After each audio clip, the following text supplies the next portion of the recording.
I want to start saying Assyrian coffee, right? Like we need to start saying that.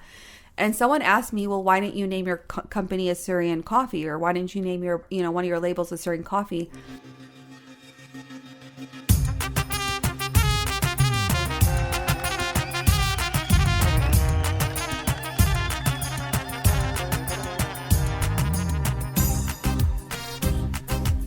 Hello friends, this is Steve and welcome to episode 144 of the Assyrian podcast. 144 episodes have gone by and we continue to find stories across the globe of people who have found their passion and have made a difference with it.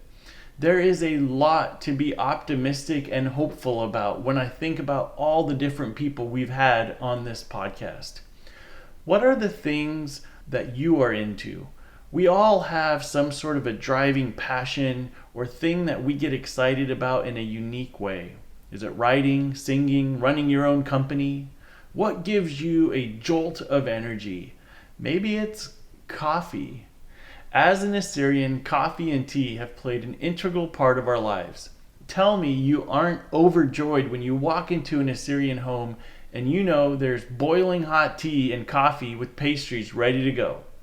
Today's guest, Atina Alkhas, will take us into the history of coffee and why she started her own coffee company called Tee Koffee. Atina is thinking about coffee and tea not just as liquids, but as life-changing experiences that remind us of all the goodness we get to experience every day. And she'll also connect us with our Assyrian roots and help us get a little pep in our step. Atina is an awesome example of an Assyrian entrepreneur who's tying her passion into her heritage, and today we get to hear all about it. But before that, a few other notes. Do you know someone who should be on the Assyrian podcast? Go to our website, www.assyrianpodcast.com, and let us know. We'd love to hear from you. The Assyrian podcast is all about covering stories within the Assyrian world that many haven't heard about. We want to bring those stories to light and share in all the awesomeness of our community. Support for this week's episode of the Assyrian podcast is brought to you by Tee Koffee and the injury lawyers of Illinois and New York. If you know anyone that's been in a serious accident, please reach out to Tee Koffee. Tony has been recognized as a top 40 lawyer and a rising star by Super Lawyers publication and has obtained multiple multi-million-dollar awards. Tony can be reached at injuryrights.com or 847-982-9516. This episode is also sponsored by the Oshana Partners, a husband and wife real estate team. Are you considering purchasing or selling a home in Arizona or California? John and Rita are available to help make your next real estate decision into a seamless transaction. Contact the Oshanas at 209-968-9519. Get to know them by checking out their website, theoshanapartners.com. And now, the moment we've all been waiting for. Here is the interview with Atina.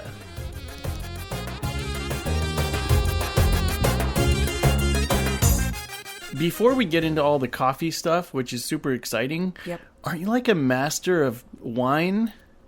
Like Almost. So I have a master in wine. I am certified in theory level 2. There's 5 levels. I did take a level 3 and I passed the tasting. I did not pass the theory part of the test, so I have to retake that.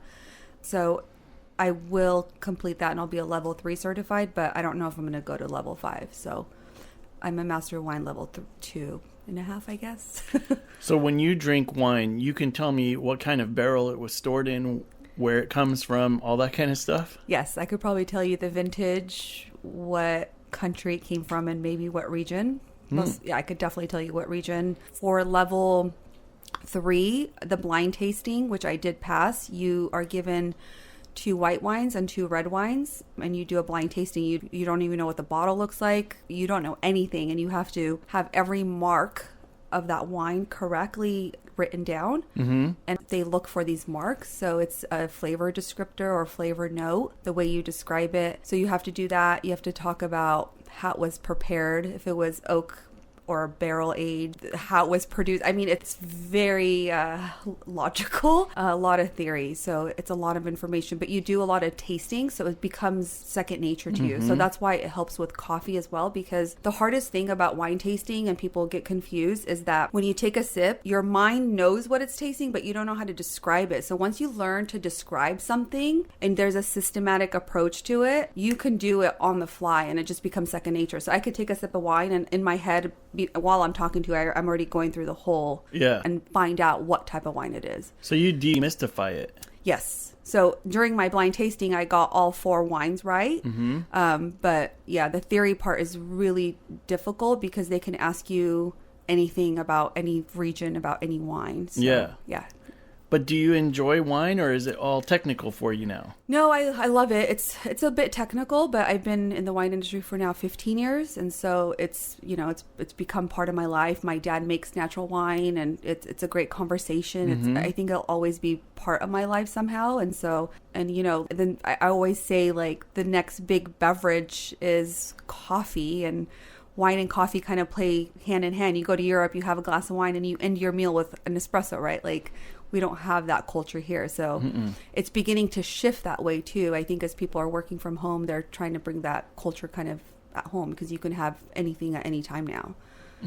So it is technical, it can become technical, but when you think about wine, it's such a romantic industry to work in, right? Like, you're growing an agricultural product and you're picking the grapes from the vineyards, and there's this whole like romanticism to it, and you're bottling the wine and you're drinking it, and there's a story behind it, and you can tell everything about it. So yeah, it's beautiful. The thing is I always knew you were into wine, I know you worked in that industry, and you still do work in that industry. And then to see how excited you've gotten over coffee to launch your own company, you shared a little bit about that relationship. Do you have more to share there of the connection between those two for you, or were they totally separate? I think they were separate, but somehow they became one in a sense, I guess, because they're both beverages. They're both part of my life. They've always been part of my life. Like, the wine part is my dad. The coffee part is kind of my mom. So it's a mixture of everything. So it's kind of what I grew up with, right? So it's become me in a sense, I guess. And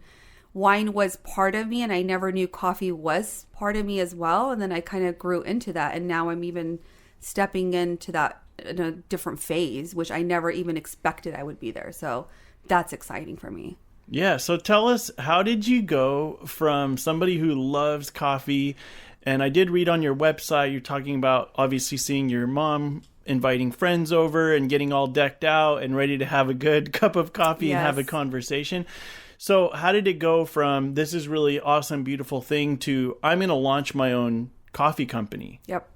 That's a great question, and I get asked that a lot. It's funny because, for Assyrians, a lot of us, coffee, or we say kahve, is part of our life. I mean, you probably had coffee as early as a teenager, right? You have it before your first beer or your first wine. It's like the age of coming. I don't know what it is, but how I really got into it is because, I would go to my mom's, or I would go to my aunt's, or we would go to my cousins, and as soon as we walk in, everyone's excited. It's like, do you want kahve? And it's like, we already know, when you say, do you want kahve? We already know what's going to happen.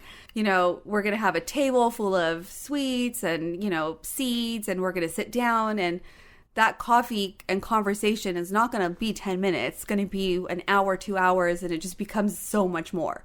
So for me, it was part of my life, and I never realized how big it was part of my life. And so I was sharing that on Instagram, and I was posting, and I was, when I would get my fortune told, I would post that as well. Or if I was reading someone's fortune, I would post that. So I had a lot of friends that were following me that were not privy or didn't know what this type of coffee was. And they're like, what is this? Can you tell me more about it? Like kahve? Yeah, kahve. They're like, what is this? How are you getting your fortune? I've never seen this. Is it Turkish coffee? And I'm like, yeah, it is Turkish coffee. So we have our own traditions.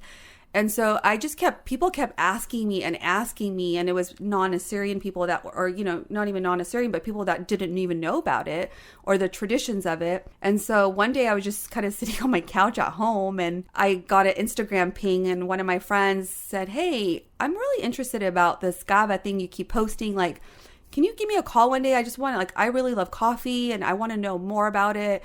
And I literally read that And an hour later, I was on GoDaddy. I was on LegalZoom. I mean, I had an idea, and in a week, I had everything written out and what I wanted. So that was the catalyst that kind of drove me, is people asking questions. And then I found, okay, there's something to solve there. There's a problem to solve there. People don't know about this.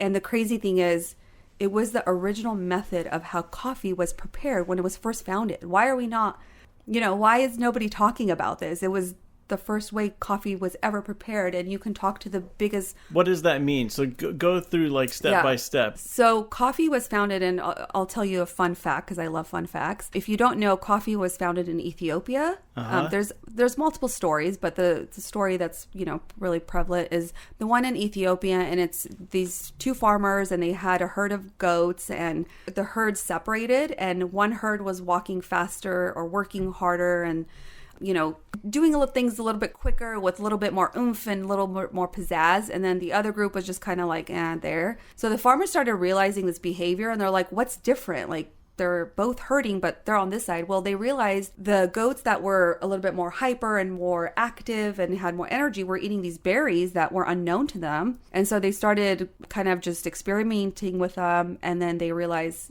oh, this gives you energy. And so a fun fact about wine and coffee too is back then coffee, there's no terminology for coffee. So everything was dark colored beverage was called wine. So not only wine was called wine, but coffee would have been called wine at that point. It wouldn't have been called coffee.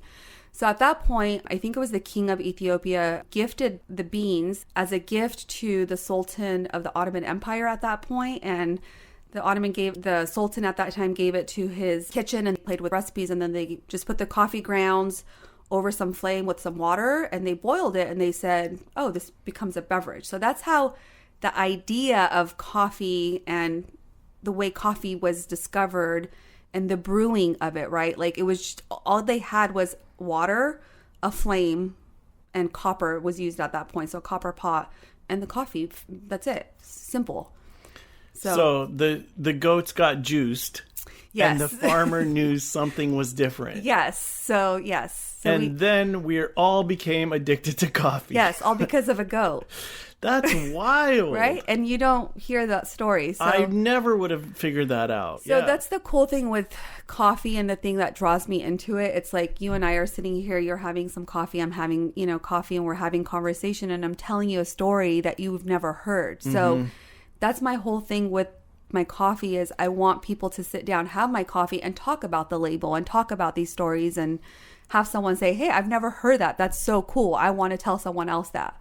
Right? Like, how can you not wait until you tell someone that story now? Right? I'm excited. So, yes. Yeah. So it's things like that. So coffee's exciting. It's actually funny too. It's a funny story. It's a hilarious story. Because everybody at work, like, we all drink coffee to go faster. There's billions and billions of coffee, consumed a day. So just think about it. If those goats never found those little bushes of coffee beans. Yeah, and you're a history buff when it comes to coffee, in that even you live here in San Francisco. We've got this amazing view right outside. Yes. And you were telling me earlier, like, this is where coffee was invented, or? Well, not invented, but it's a prominent coffee district. So it's in the financial district near the ports. Back in the day, this actually used to be called Port City, this area where all the ports were, and Hills Brother, Folgers Coffee, all those big coffee names were all actually founded in this neighborhood. In addition, back in the day when coffee was exported and imported, all of the world's coffee exports came through San Francisco, like right in front of my house. It's just crazy. And the way I discovered that was I was at a friend's house, Edith, and they at her apartment they have this little library section where they have free books, and I always stop by and I always make sure I check it out. And there was a book called Port City, and swear to God, this is a true story. I opened it up and the first page I got to was about my neighborhood, and I'm like, oh, this book is meant for me. So I took it home and I read all about it, and I'm like, oh my God, that's so crazy. It's like divine. I don't know. So this was kind of a main hub then for getting coffee in and out. Yes. So anything that was exported from Europe or Africa or anywhere, before it got distributed in the United States or anywhere else, it came through here, through the San Francisco ports. Very cool. And so I do want to share one memory of kahve. Is for me, it was that feeling when it would rise, it would get too high. Do you know, am I talking about the same thing? Like when it overflows? Yeah. Yes. So how do you make that? How do you even make kahve? So it's really easy. It's simple, but it does take practice and a lot of patience as well. Kahve is not, as you all know, if you've had it, if you have it, it's not something like on the go, like, hey, I'm going to have a kahve and make something on the go. No, it's, you need to unwind, or it's the weekend and you want some time. It's really that time to yourself, right? It's kind of therapeutic. You're making the coffee, you're watching it, and it becomes an art, but it is practice. Basically, I use the traditional recipe is just unfiltered coffee. And you can, if you have coffee at home and if you don't have specific kahve, it just needs to be finely ground. So like espresso-like. You can use regular coffee as well. And you pour coffee ground, so like 1 tablespoon of coffee, 3 ounces of water, which is just a traditional espresso cup, sugar if you want some sugar, and then if you want the non-traditional, you can add some milk at that point if you want the half and half, which a lot of people do because the original recipe is just water and coffee is very strong. You boil all that together on the pot, but that's the important thing, what you were talking about. You don't walk away. And I've known plenty of people have made this mistake. You walk away and it just goes everywhere. Yeah. Has that happened to you? It's happened multiple times. When I was making the coffee earlier, the milk almost, because I use the coffee pot to froth milk in as well. You can do that. The cool thing is I sell the copper coffee pots. They have a lip around it, so it prevents it from overflowing. So as soon as it gets to the top, it just kind of concaves in on itself. Wow, you solved that problem. So it doesn't. It's one of the most popular selling coffee pots. So definitely solve that problem. But I think I'm scarred from that happening as a kid.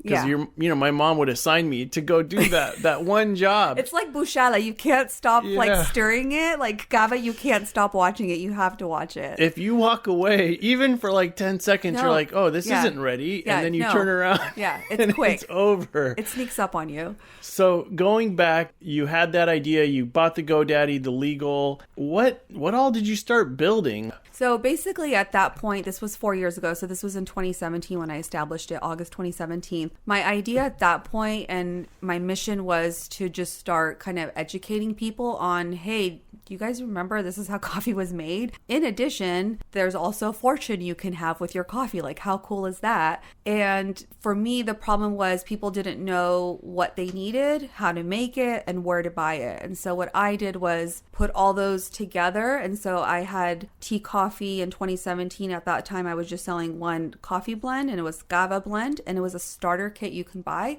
So everything you need to make coffee or kahve at home and have kahve at home. So I would sell the kit, or you can buy the kahve alone, and because you know a lot of people have the cups and stuff at home. Buy the kahve. So the kit was really designed to introduce kahve to people who've never had it, people who are interested in coffee and want to learn more, or other ways of brewing. And third was really just to tell people and start telling people about my culture and how we enjoy it. It's literally part of our culture. It's who we are, right? Like, that's how I feel. And so that's what my focus was. And I had other ideas for the business. I just didn't know where it was going. And so I just kind of let it go. And original idea was just to have a kit, a starter kit, just to get people kind of... Just for fun kind of thing. Just for fun, yeah. And then I want to hear more about how you built up your coffee brand and Tee Koffee. But before that, there's like some just fun, basic questions. Sure. What happens to a person when they have a sip of coffee? That's a great question. So first of all, happiness happens. You get a smile on your face. No. Obviously, we know the caffeine is a stimulant. And I think within 10 minutes, the caffeine enters your body and it goes... I believe to your brain, it sends receptors, and they're kind of like happy receptors, and it just gives you that extra, like, it's a stimulant, so it gives you a rush of energy. And coffee has an average about 140 milligrams of caffeine in it, and tea, like a regular tea, would have 70 milligrams of coffee of that, just to give you an idea. So it really, it's a stimulant, and it gives you energy, and then obviously that's temporary, and then it kind of comes down. So that's why people love it so much that it's that caffeine rush. hit. Yeah, it's that, you realize when you take it, and I mean, you're sitting down working, and then all of a sudden you have this like, oh, I can get this done, and you're typing quick, and you just feel this boost of energy. So that's what the receptors are at that point. The caffeine is working with your receptors in your brain, and that's what's being released. It is also an antioxidant, so it is also providing antioxidants for your body. Granted, you're not adding sugar and cream and all that stuff into your coffee, right? But the coffee bean itself, it has antioxidants. It could be used for medicinal purposes? Yes. How many different places have you gone and tasted coffee to know what it tastes like? Many places, but two of my favorite places I've ever had coffee. Paris, just because you're sitting on, by the river and people watching, is just part of the culture, and the coffee just tastes so much better there. The other is Bali, and coffee is huge in Bali, and I actually got to go to a site and see how they make coffee, how they produce it, how they package it, and I actually had a chance to taste poop coffee. Wait. Okay. So I'm joking when I say that. It's actually not called that. I don't know. I forget the official name, but it's coffee. So there's a specific type of animal in Bali that eats coffee beans and then, digests it out. And the farmers collect the digested coffee beans. They clean them. I mean, it's very sanitized.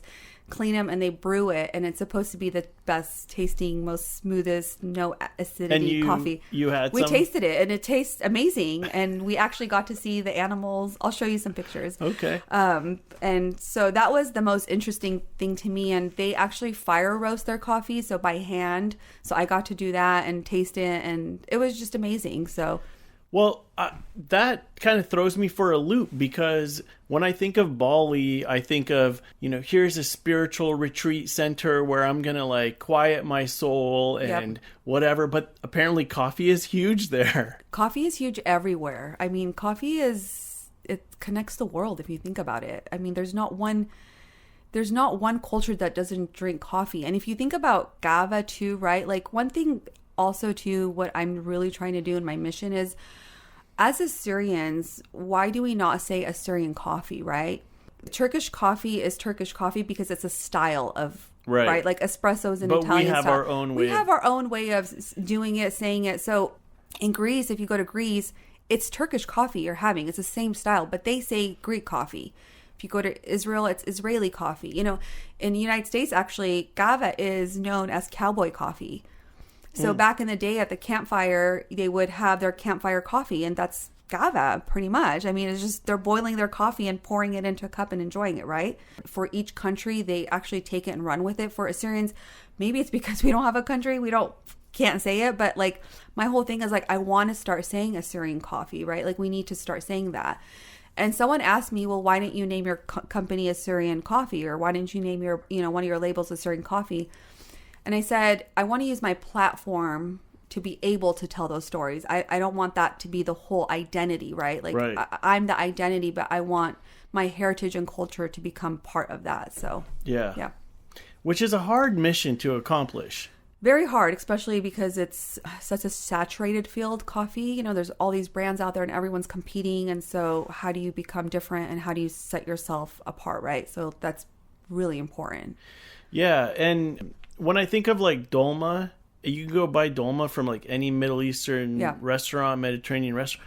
But Assyrian dolma, it's different. Right? Yeah. And it's hot. Yeah. Most places don't sell dolma hot. It's they cold. sell it cold. Yeah. And they don't have meat in it, or it's different spices. And it is. The thing about Assyrians too, I think because we were so spread out and we've taken identity in countries where we've became refugees or made new homes, we've adapted the influence of that culture into it. So I think for us, the coffee has remained ours, kind of. I don't know. I always feel as a kid, I never knew Turkish coffee. Even though it's called Turkish coffee, I never knew it was from Turkey. Right. I thought it was an Assyrian thing. And I'm exactly. I never thought why are they calling it Turkish? I never even questioned it, until I got older to understand. And I'm like, why aren't you calling it Assyrian coffee? I mean, even as a teenager, I remember saying that, so.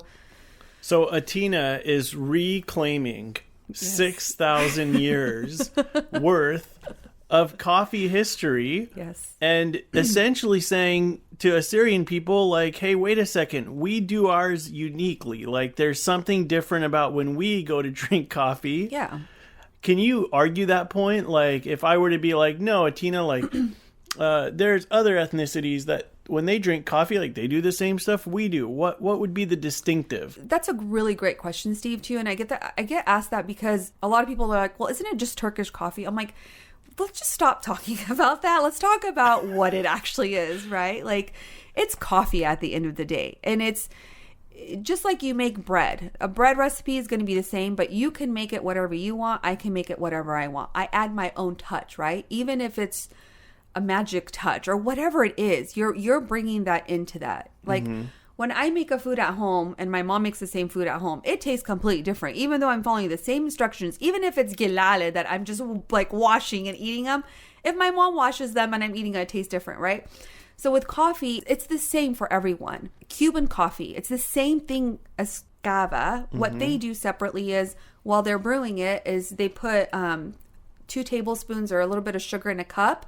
While the coffee is brewing, before it finishes brewing, they pour a little bit of the coffee in the sugar, mix up the sugar, beat it. And then once the coffee's ready, they pour that coffee over the sugar with the coffee in it already. So that's distinct for them. So they call that Cuban coffee, right? But when you think about it, it's Turkish style coffee. In Bali, it's the same thing. So everyone does it different. With us, we add sugar in it. We add milk in it. We do our own way of telling falls, the fortune, right? Like each country in Greece, they do different types of readings. It's what you want it to be to make it different, to give it identity. So there's not a straight answer. It's just what you can bring to it. And it's not what we bring to it. It's what it brings to us. Coffee connects us. I think that's what it does. Yeah. And the other piece is that you're saying basically when you think about coffee, go beyond the chemicals. 100%. Yeah.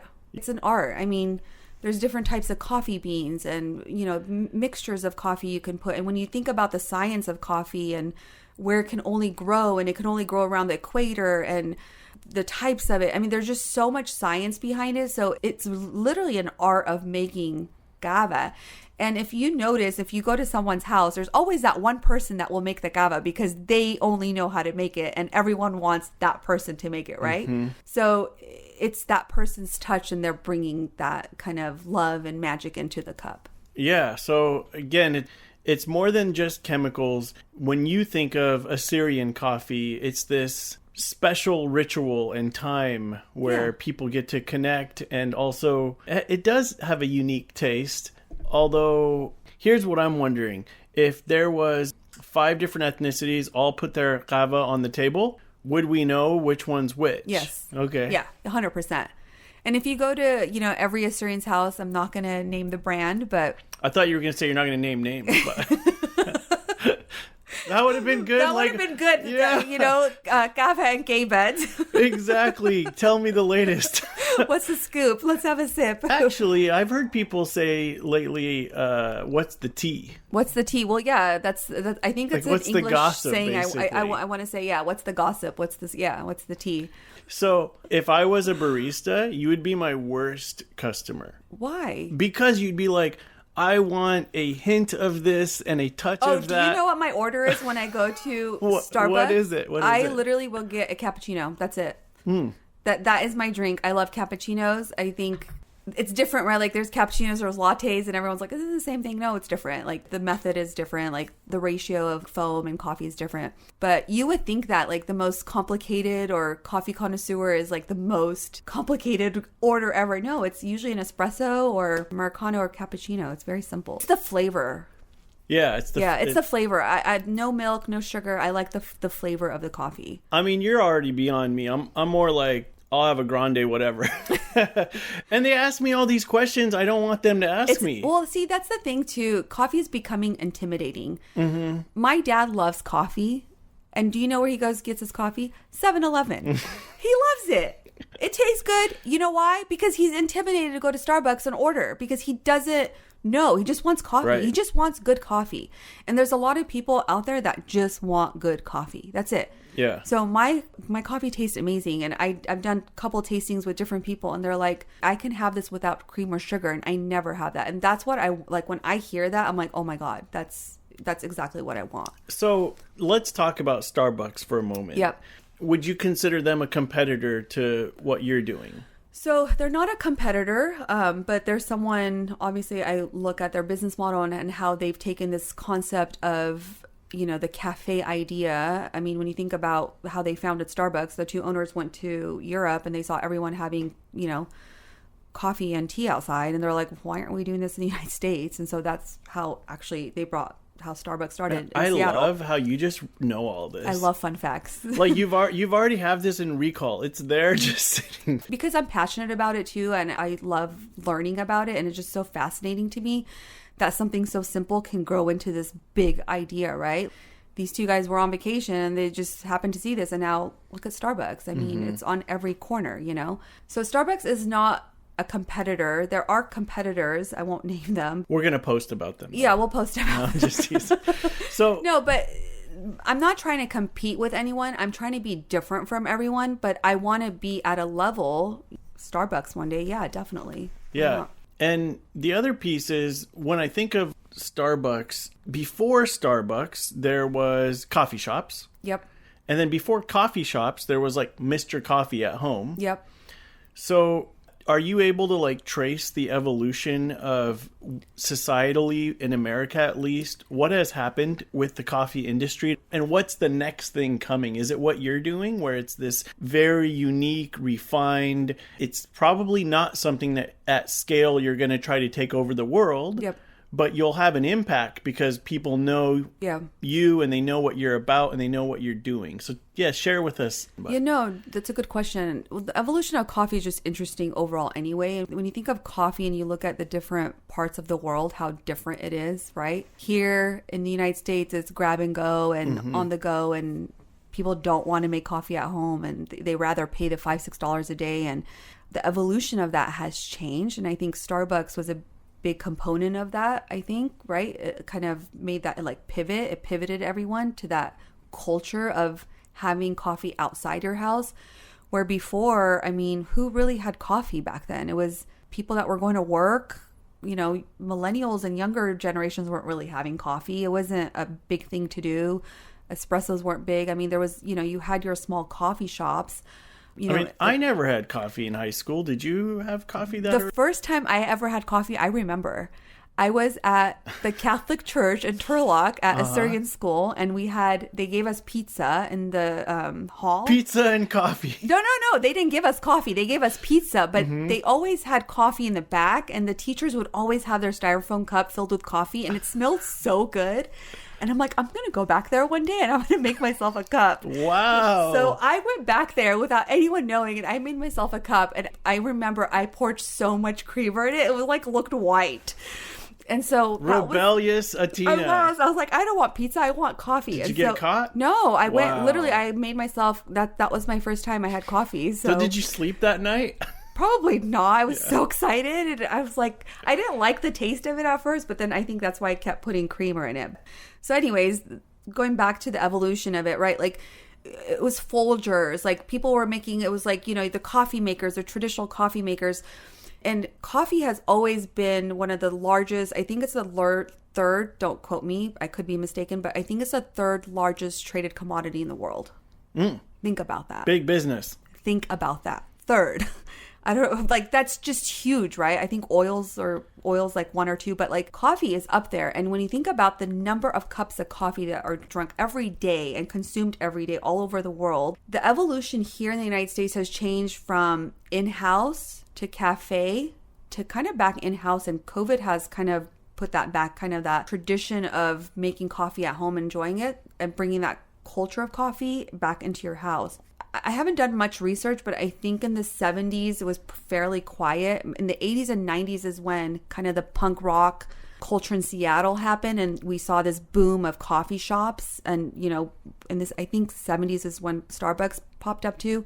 So we saw this big boom. And then it's really that old, huh?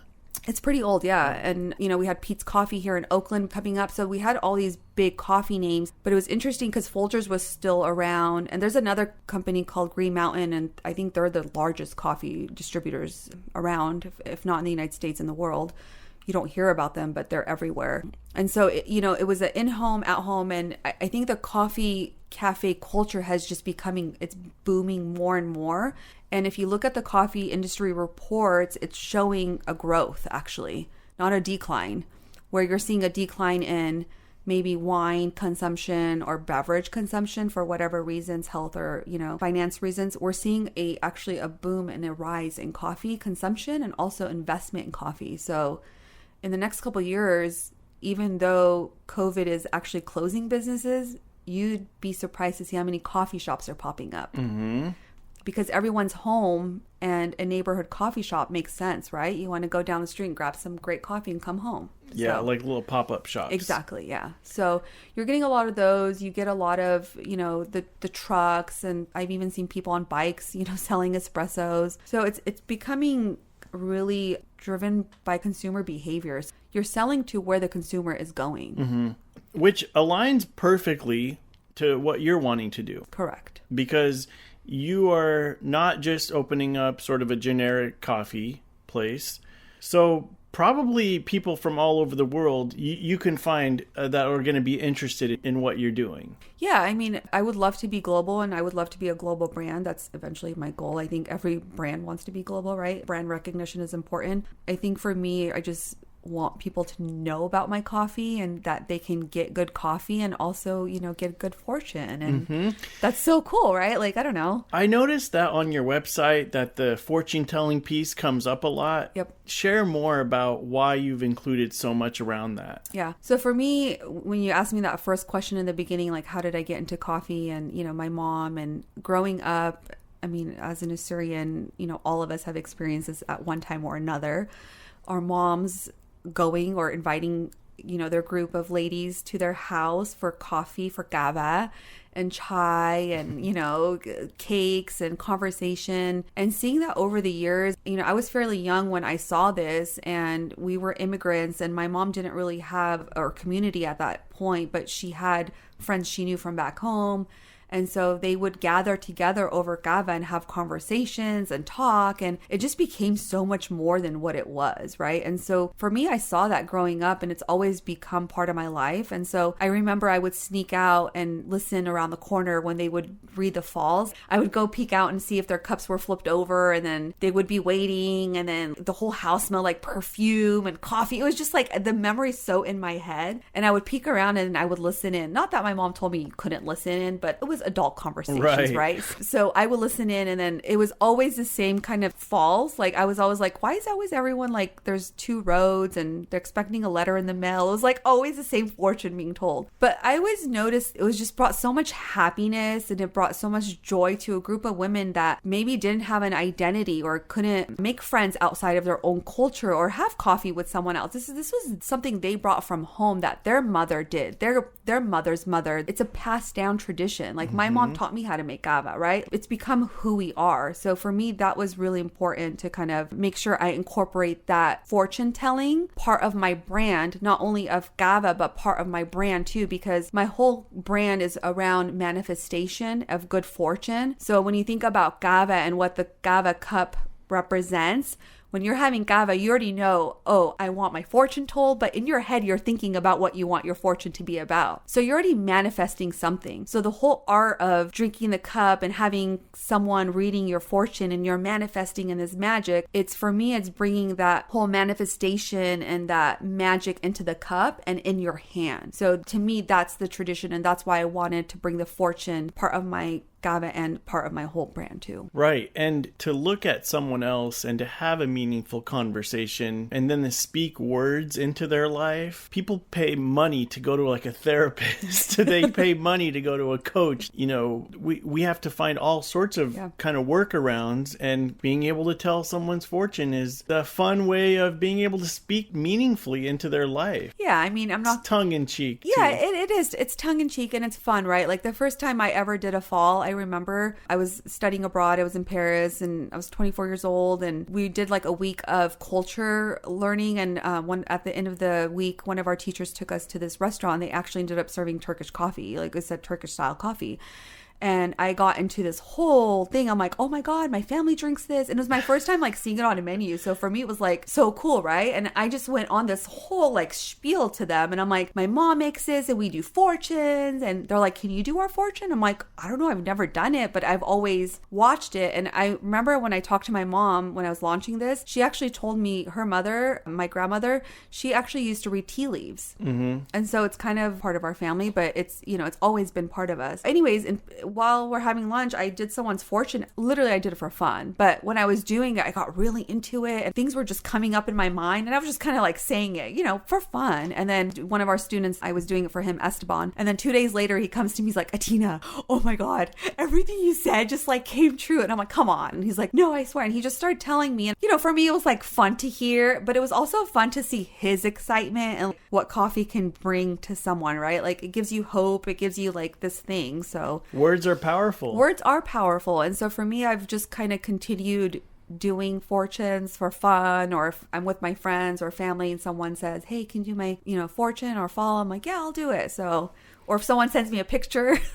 Yeah. So do you make people do their thumbprint at the end? Yeah. So that's another thing when you asked me earlier, what's different about how we prepare our kahve compared to other cultures. Mm-hmm. So the way we even read our kahve is different from other cultures as well. So like, in Turkey, I know I did some research, for example, when they flip their cup over, they put a coin on top of their cup to protect like bad omens and provide good fortune. You think coin would make it worse? I know. I don't know. So like, and then other cultures will read the saucer. So they'll pour whatever's left in the saucer into the cup and read the saucer. Interesting. And then the leftovers in the saucer. Yeah, huh? yeah. Okay. And so there's different ways. I'm actually doing a lot of research right now in that and how every culture, how did it start? And actually another fun fact for you. The first coffee shop ever was in Istanbul, in Turkey. And the reason why coffee shops were invented back then was a way to gather people to talk about politics. And at one point, it was the law that if your husband didn't make you proper pot of coffee, you can divorce him. Wow. And then the second law was, looking at that time, he realized people were gathering at coffee shops trying to do a coup and take over the government. Well, he realized these coffee shops are dangerous, so he shut them down at one point. Outlawed coffee. So there was no coffee shops, nothing. And then obviously the way coffee started getting back into kind of the new world, I would say, is in Turkey. They went to Venice to sell coffee beans, and then the Venice merchants actually kind of shipped those out and imported them to Europe and then the rest of the world. So that's how coffee spread. God, it's kind of like the Prohibition. It got shut down for a little bit. And then it came back, yeah. When I was growing up, I was a part of a very conservative Christian Bible study. And we were told that that's all witchcraft, telling people's fortune. How do you respond to that? Well, it's just like when you go get, you know, Chinese food and you get a fortune cookie, you know, it's fun and games, right? At the end of the day, sometimes it becomes real and sometimes things happen. It could be coincidence. It could be divine, and whatever it is, it's meant to be fun. It's not meant to help you make a decision or provide therapy or anything like that. It's really a time for you to escape and you know, just manifest what you want and put it out there. It is interesting though, isn't it? How like something as harmless as just a good conversation over coffee can all of a sudden get put in this category of, I mean, a king outlawed it, right? Right. Well, I'm looking at your website and you've got all these different blends. You've got the Kahve blend coffee, the Semiramis Sumatra blend, the Inanna whole bean espresso. So, of course, these are like Assyrian names. What's going on with all of this? That's a good question. So, up to a month ago or a couple months ago, actually, I was only selling one blend, which was the original Kahve blend. And of your starter kit? Of my starter kit, yeah. So that was the only thing I was selling, the Kahve kit, the kit, and then merchandise items here and there. But when I first launched Tee Koffee, my whole mission was I always wanted to do a coffee dedicated to an Assyrian king or an Assyrian queen. I didn't know which way I wanted to go or which Assyrian king or queen. I didn't know, but I knew I wanted to do that, to pay homage or just to honor kind of my heritage, right? And so when I started doing research on Assyrian kings and queens, I'm like, hold on, why are we never talking about Assyrian queens? We're always talking about the kings. Like, I know Queen Shamira, and I know a little bit about her. I didn't know anything, right? Why did we not know that? But I knew everything about Greek goddesses, because we were taught about that in school. But I thought, oh, my parents probably don't know the stories, so that's why they didn't tell me the stories. And that was the fact. My parents didn't know the stories. So for whatever reason, they weren't taught that. So with COVID happening, it helped me really kind of take a pause on my business and think about which way I want to go and what I want to do. And so I thought about, okay, I want to release a new blend and I know what I want to do. And so I started doing research and I found a story on Queen Semiramis, who is the mythical legend of Queen Sharmiran, they say. Mm-hmm. And she had this like fascinating story. And I'm like, oh my God. I mean, I even subscribed for National Geographic so I could read her whole story. I'm not even kidding. So there was this whole story. I'm like, why did it take me 40 years of my life to learn about this? Why have I not always known about this? It's such a cool story and it celebrates Assyrian women and embodies their power that they had and influence they had over, our culture. And so I just fell in love with her story and I just started doing more research and I'm like, oh my God, it just felt right. Like I want to dedicate my company, my branding, and I want to do a new label that's in honor of Queen Semiramis. And so at that point I had the idea, and then what I wanted was to connect with someone to help me bring that idea to life. And I really wanted to work with someone that was Assyrian because they understand our history. I don't have to explain it to them. And, it's just casual conversation at that point. It's like, let's do this. So I put a request out and then I finally put something on Instagram, great way to connect. And I said, if anybody knows any Assyrian artists, long story short, I got connected with Rabel Betshmuel, which I know you've interviewed as well. Episode 36. And so he and I got connected and we had discussions back and forth. And I told him what my idea was. And then the thing I loved about Rabel was he asked me some questions that I wasn't able to answer. And he, told me we should think about rebranding. And I said, I didn't think about rebranding. I was just thinking about releasing a new blend. But you're right, I need a rebrand. And so I put a pause on everything. We rebranded the whole company. And then I'm excited to say that he and I worked on 2 new blends, 2 new labels. So Queen Semiramis will be the new blend that will be used for pour over. So it's not a Kahve. It is a coffee, but it's not for Kahve making. You can brew it however you want, but it's made for pour overs. And then the Inanna blend is a whole bean espresso. So you can ground it to espresso or however you like. And that's paying honor to Queen Inanna, who is also the mythical legend of Ishtar. And so my whole idea is to sell these coffees. So it'll be the Kahve blend, the Semiramis blend, and then the Inanna blend to tell the stories of each of those, right? The Kahve, what's behind the label? What's Kahve? Queen Semiramis, who's Queen Semiramis and why have we not known her? Inanna, that's such a cool name. Who is that? So I want people to buy the coffee, take it home, and whoever they're sitting and having this coffee with to tell the story and to share those. So that's kind of where we got to. And then Rabel really kind of helped me bring the ideas I had to life and really bring my brand to life too. And so even my logo is new, the colors are new. I mean, it's completely new. And so I'm really excited to be doing this podcast to talk about this. And so I'm super excited and people will be able to, buy it online at this point. So yeah. Very cool. Well, I love that you're thinking deeply about the history and you're including it in the brand and in the coffee. Is the flavor different at all, or is that not a thing? So the flavors are amazing.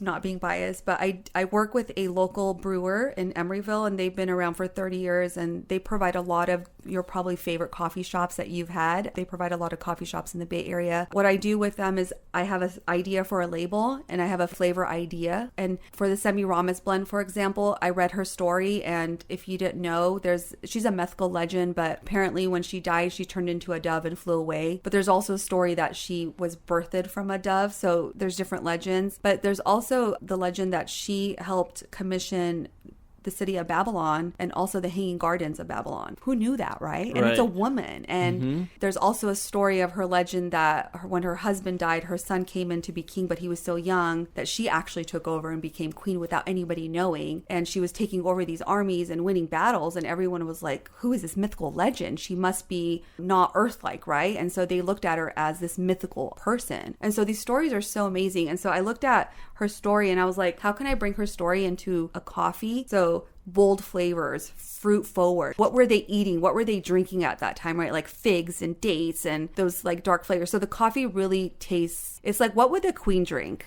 It matches the personality. Yeah, like basically. what would Queen Shamiran drink or Queen Semiramis? Who would drink Kahve? Like, right? It's made specifically for that. So when I tell these stories to my coffee roaster, they help me make sure we put the right beans and flavors together to get that. So very cool. Yeah, it's a lot of fun.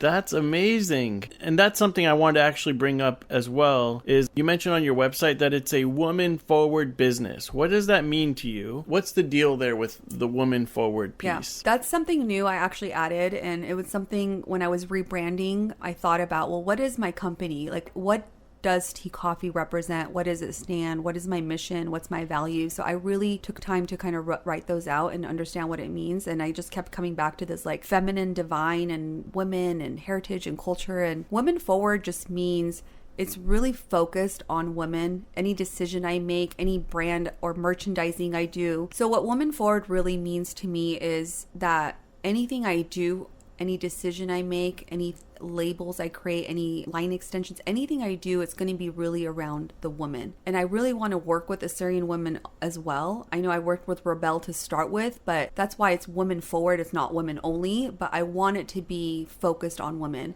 And so that's why when I originally started coffee in 2017, Tee Koffee, my plan was to do an Assyrian king. And that's why everything kind of shifted. I'm like, why am I focusing on kings? So it's the celebration of the Assyrian and Mesopotamian woman in modern day, right? It's the mythical, it's the magical, it's the boldness, it's everything that those queens embodied. That's who we are, and we still embody that. That's part of our ancestral heritage. It's part of our DNA. And so why can't we just celebrate that? And I think celebrating through coffee, why not? Is there going to be a King Osher coffee at some point? Yes, I think there will be. I have a lot of plans and ideas, and just I'm so excited and I'm so ready to do this. And there will be a decaf as well. And I get asked a lot, like, what does Tee Koffee mean? And are you going to sell tea? And the answer is yes, because chai is also a big part of our heritage and our culture. And so I would love to get into tea one day. Yeah. Good. And that actually leads to this other question, which is, where do you see it sort of in the next few years? So I see myself right now in the immediate future just focusing on e-commerce and really kind of the retail, with hopes of getting a storefront in the next year or so. But eventually I'd love to be a global brand, and, you know, just like Folgers and Peet's Coffee, like I want people to know who Tee Koffee is, and I want people to understand what I represent and who I represent. And, you know, I think the rebranding is really helping me kind of work on that and make sure that I get that messaging across. So right now my focus is on releasing these 2 new blends, relaunching my whole brand and the new Kahve rebranding as well. And then I have some new merchandising items too that I'll be selling as well. And then my ultimate goal is to really collaborate with other Assyrian artists to do different projects, right? So I have an idea of doing a tea set collection, finding 4 different Assyrian women artists and each of them designing a cup, you know, things like that. And then one thing I will tell you is that I am working on a book, a fortune telling book. So if you can't have your fortune told, and if you're having coffee at home, you want your fortune told, you can just flip to a page. Or if you see a star, what does a star mean?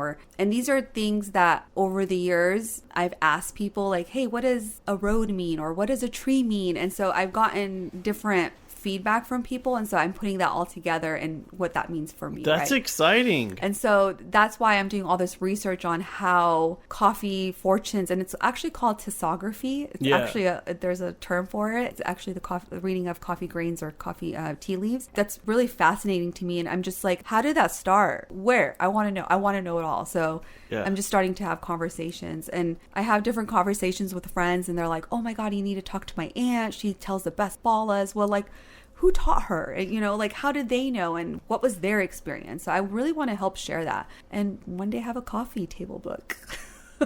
Why not? What I love about your business, because I've been following it for several years now, is that you have gradual improvements. You started with your first thing, now you've got a few more things. I don't think this is ever going away. Like, this will always be a part of your identity and what you bring to the world. 100%, Steve. 100%. I think when you find something you're passionate about, you just run with it, and it becomes you, right? So my ultimate goal is to do this full time, you know, quit my corporate job job and be Tee Koffee, right? Be what it represents. But when you find something that you're passionate about, and not only that, you nailed it, the gradual thing. In 27, I released it. I did all this stuff. And then I took a hiatus. Like I did for a year and a half, I took a hiatus. I'm glad I did, because the ideas I had for the company before were so different from what they are now. And I'm so happy with what I decided to do. And I'm so glad I waited and I gradually did what I did, because I took time to research. And also, what do I want? Like, I don't want to just make money. It's great. At the end of the day, I'll sell a couple coffees. I'll do this, but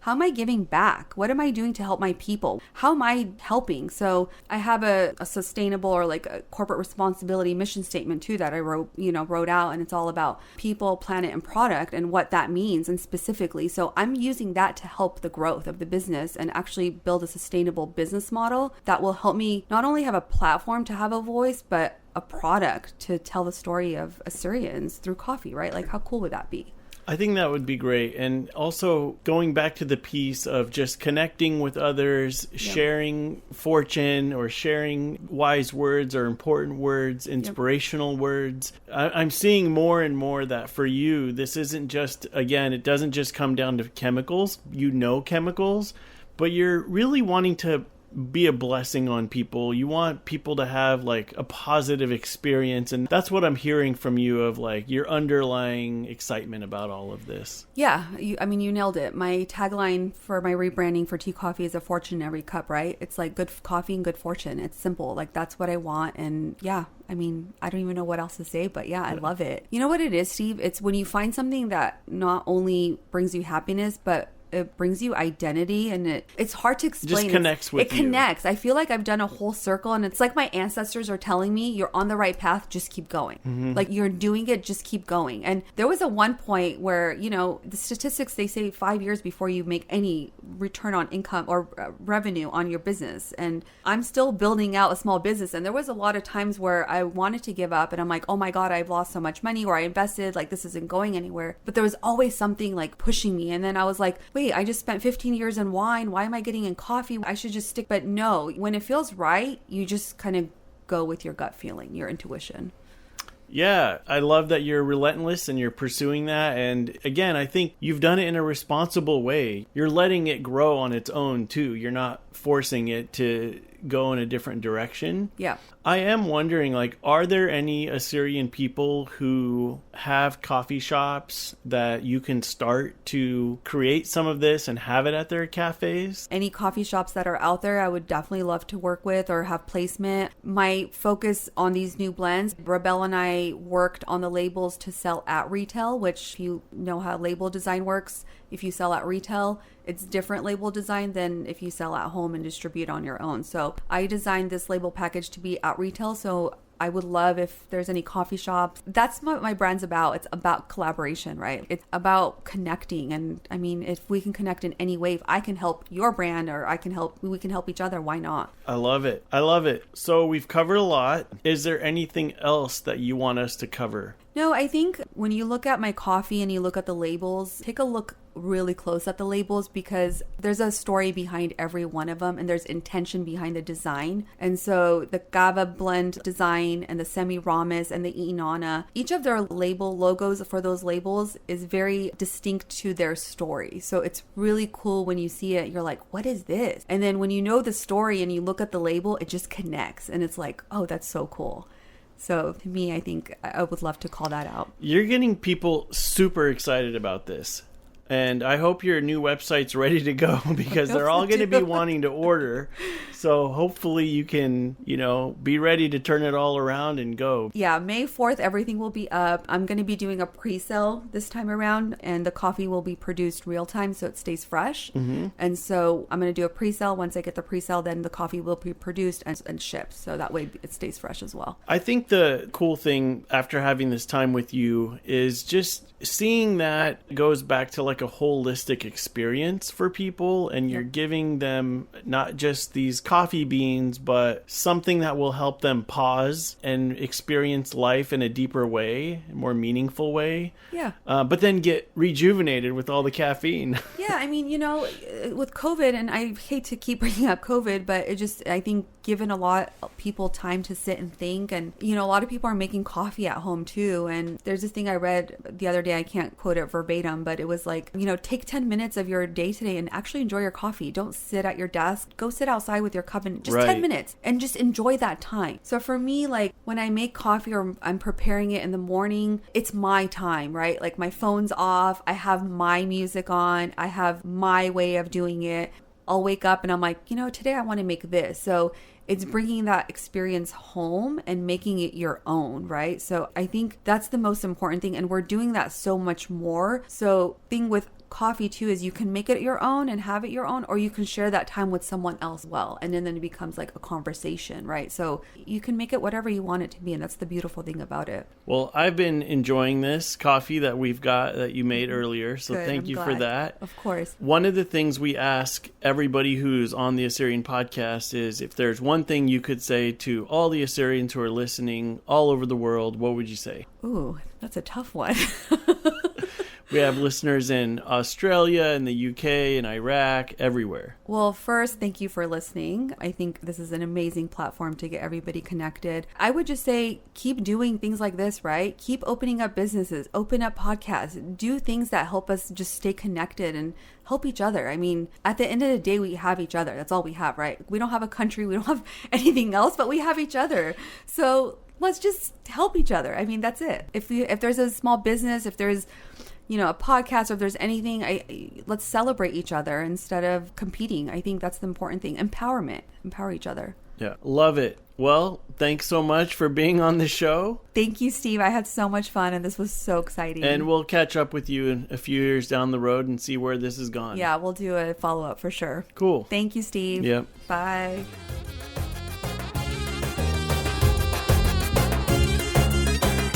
Thank you as always for listening, and please remember to subscribe to the Assyrian podcast.